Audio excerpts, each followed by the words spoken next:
So I'm going to take you back to 1995 and the day that the bombing happened. It was a beautiful morning. It was a spring morning. The redbud trees were out. It was gorgeous. I walked up on the building and I was devastated because I saw the front of the building and I knew, just based on where my mother worked, that it was going to be a pretty bad day. Just knew it in my heart. There's actually a photo, I think, in the setup that you'll see my brother and I at the building laying across the flowers there. This happened, in fact, that's it right there.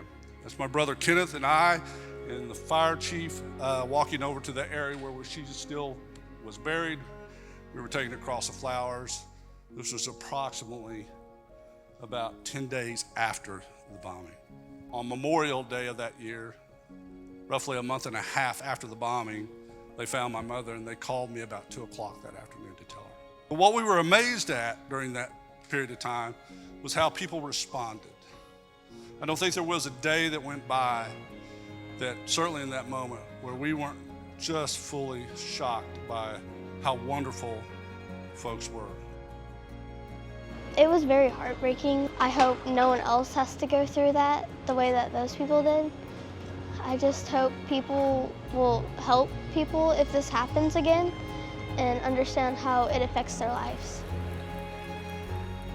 So I heard that there were a lot of children involved in the bombing, and that just broke my heart.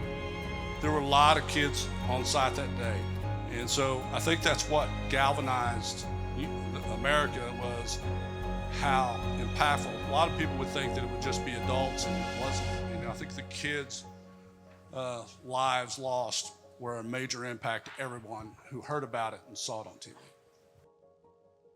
I learned about more of what happened at Oklahoma City, and because I really just knew about a bombing, but I didn't know where it was and how many people and how many children died. I think it's very cool that I got to help plant it, and I think it's awesome that that tree survived through the bombing, and I think it's a great part of the heritage of the bombing.